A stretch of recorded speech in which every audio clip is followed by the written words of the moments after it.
Hello students, how are you all? I hope you all are doing great. I am Neha Rajvanshi and I welcome you all in today's class, that is English class of class 9th. So students, in today's video we will start reading with our next poem from the book Beehive. This is poem number 9 and the name of the poem is The Snake Trying, and this poem is written by Mr. W.W.E. Ross. So he is the poet of this poem. So students, the title of the poem is The Snake Trying. It means in this poem there is one snake and that snake is trying to do something. So what is that snake is trying to do, that we will come to know in the poem. So it is a very simple, very short poem, but this poem is having a very important message for all of us. So what is that message, that we will also come to know when we will continue the poem. So let's begin. First of all, before you read, so before starting the poem, let's get some idea.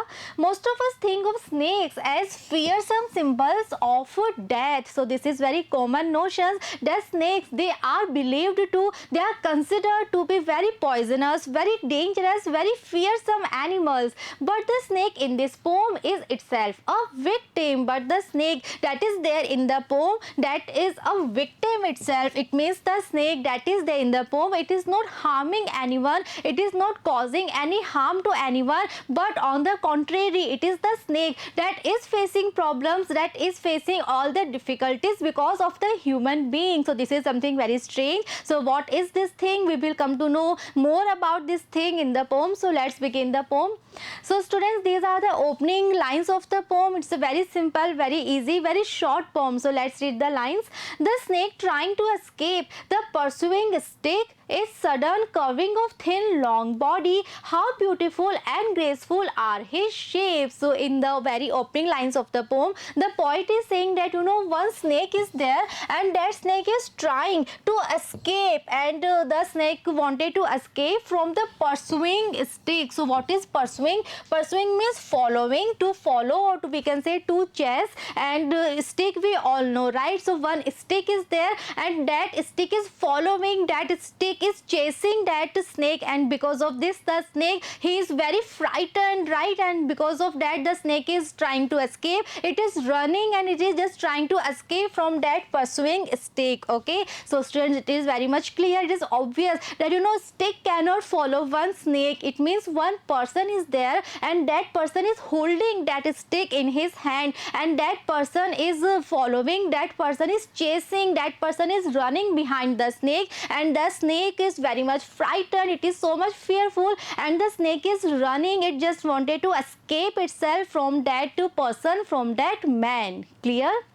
Its sudden curvings of thin long body. So now the snake is running, okay, and the snake is full of fear, it is so frightened, and when the snake is running, when the snake is moving, so the thin long body of the snake, it is curving, right? So in this picture we can see this is a snake, and curve means to twist. Okay, so when the snake, it is moving, so its body is curving, right? Here we can see these are the curves. Okay, जो snake जब चलता है, सो इस तरह की curves जो है वो उसकी बॉडी में फ्रेम होते हैं. So now the snake is full of fear and it is running, and when the snake is running, when it is moving, so with the help of its thin and long body he is curving, he is making these kinds of curves. Clear? How beautiful and graceful are his shapes. And now the poet is saying that when that snake, when it is running and his thin and long body is moving like curves, so the patterns, or we can say the shapes that are framed by the snakes, they are very beautiful, they are very graceful. So here the poet is admiring, the poet is appreciating the long and thin body of the snake, the poet is appreciating the appearance of the snake, the designs, the patterns, the shapes that are made by the snake when it is moving, when it is running. Clear? So these are the very first lines of the poem. Let's understand the explanation part one more time. So in these lines we can say that one snake is there and one person is there. That person is holding a stick in his hand and that person is following the snake, that person is chasing the snake, and because of that the snake is so much frightened, it is full of fear, and it is running, it just wanted to escape itself from that stick, from that person. So that snake is running. So now when that snake is running, it is moving, so it's a thin and long body, it is curving, it is twisting, and all the shapes, all the patterns that are made by the snake, those patterns are looking very beautiful, those patterns are looking very graceful. So poet is admiring the appearance of the snake, and the poet is saying that snake is having a thin and long body, and when it moves, then all the shapes that it made, they are so beautiful, they are so graceful, right? So this is something very unique, that someone is praising snake, someone is admiring the appearance of snake. Okay, let's read. He glides through the water away from the stroke. Oh, let him go over the water into the reeds to hide without hurt. Small and green, he is harmless even to children. So now in these lines, the poet is saying that when that snake is running, because it just wanted to escape, it just wanted to save itself from that stick. So now that snake, it glides through the water away. So what is glide? Glide again, it means to move. Okay, so that snake is running, it is moving through the water away from the stroke of the stick. Okay, so the snake, it is full of fear, it is so frightened, because one person is following the snake, one person is chasing that snake with a stick in his hand. So because of the that person is having the stick, so the snake just wanted to escape itself from the stroke of the sticks. Okay, so it just wanted to move through the water away.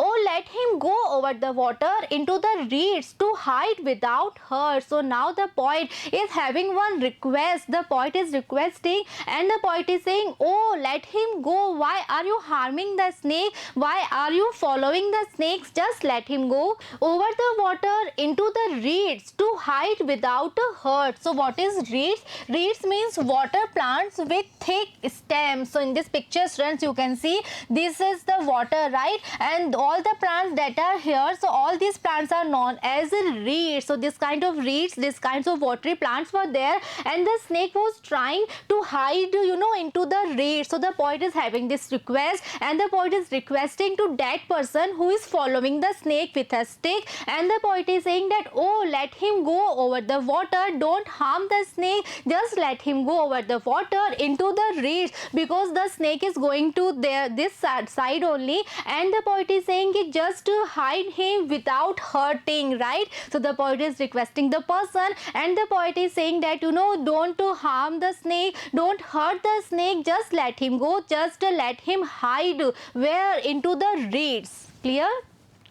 Small and green, he is harmless even to children. Next, the poet is saying that that snake is very small, and that snake is of green color, and that snake is totally harmless even to children. So the poet is saying that don't harm him, don't hurt him, because that snake is very small in size, that snake is of green color, and that snake is totally harmless even to children. This is the reason that the poet is saying that let him go, don't harm him, don't hurt him, he will not cause any harm even to children, even to small children, even to small kids, because he is very harmless. Why? Because he is very small, right? And one more characteristic of that snake is that that snake is of green color. Clear? So in these lines, the poet is saying that that snake is so much frightened, it is full of fear, and now it is moving through the water away, because it just wanted to escape from the stroke of the sticks. Clear? Next, the poet is having one request to the person who is following the snake with the stick, and the poet is saying let him go, just don't harm him, don't hurt him, let him go, let him hide where? Into the reeds. Clear? Next, poet is saying it is a very small snake, it is totally harmless, it is not causing any harm even to kids, and this snake is of green color. Okay. Along the sand he lay until observed and chased away, and now he vanishes in the ripples among the green slim reeds. So these are the last lines, or we can say these are the concluding lines of the poem. And in these lines the poet is saying that along the sand he lay until observed and chased away. So the poet is again presenting that it is a very harmless snake. So the poet is saying that until this snake was observed, it was just lying along the sand, right? जब तक इस snake को किसी ने देखा नहीं था, and कोई भी उसको follow नहीं कर रहा था, कोई उसको chase नहीं कर रहा था. So till then the snake was lying in a very peaceful manner. It was lying where? Along the sand. But now when one person is chasing the snake, one person is following the snake, and that too with a stick in his hand. So because of that the snake is so much frightened. The snake is full of fear, and now it just wanted to run away. Now it just wanted to escape, right? And now it just wanted to protect itself from that stick. So this is the reason that now he vanishes in the ripples among the green slim reeds. So what is vanish means? Vanish means to disappear, and ripples are the series of waves. So we have seen the pictures earlier that some water body was there. So in that water body some waves were there in the water. So now the snake, it vanishes in the ripples, in the waves among the green slim reeds. So the snake, it is able to hide itself. Why? Because the reeds are of green color, and we have read that the snake is also of green color. So finally the snake is able to reach to there where reeds are there, some water is there, and now snake is able to disappear because now it is hiding among the reeds, because the reeds are of green color and the snake is also of green color. So very easily the snake is able to hide itself, and now it is safe.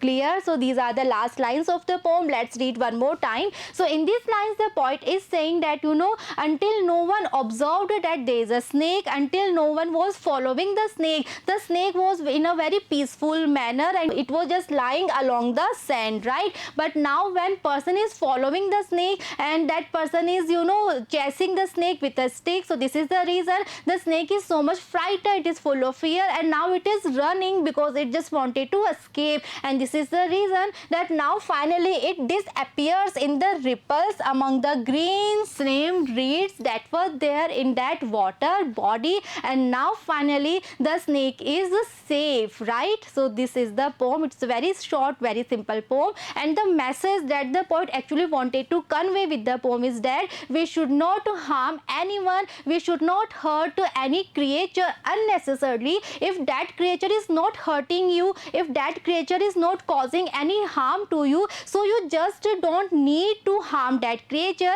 you just don't need to hurt that creature. This is the message, right? Because snakes generally, they are believed to be very poisonous, very dangerous. So whenever we saw some snake around our house or someone, so generally we all just follow that snake, right? हम उसको hurt भी करते हैं, हम उसको harm भी करते हैं. So the poet just wanted to say this thing that all the snakes are not harmful, all the snakes are not dangerous, right? And all the snakes are not poisonous. So just don't harm all the snakes, just don't hurt all the snakes until they are not causing any harm to you. Okay, so this is the message that this poem is having.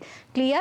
So now some of the literary devices that we can see in this poem. So first of all, let's notice is there any rhyme scheme in the poem? So let's see the words: trying, stick, thin, beautiful, shapes. So is there any rhythm, is there any particular rhyme scheme in these words? No, all the words, they are having very different sounds. So it means this poem is written in free verse.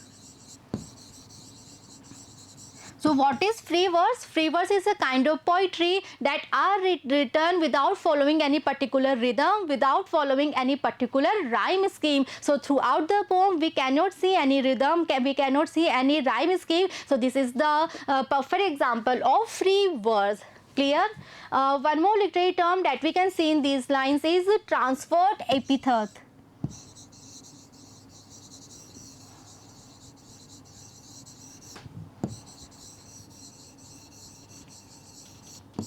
So what is transferred epithet means? It is a literary device, it is a poetic device, and it means that when one adjective is used for a noun but it is applicable for other noun, then this literary term is known as transverse epithet. Like for example, look at these words: pursuing stick. It means a stick that was following the snake, but obviously one stick cannot follow the snake. One person was there and that person was holding that stick, right? So this is the example of transverse epithet, because the stick was not pursuing, but there was one person and that person was having that stick, that person was holding that stick, and that person was actually following, that person was actually pursuing the snake. But here the poet has written pursuing stick, so this is the example of transferred epithet, right? And here also we cannot see any rhyme scheme, and in these lines also there is no rhyme scheme, so this poem is example of free verse. Okay, so I hope the poem is very much clear to you all, and the message that the poet just wanted to convey, that message is also clear to all. Okay, and in the next video we will see the comprehension part, we will solve the questions. So see you in the next video. Thank you.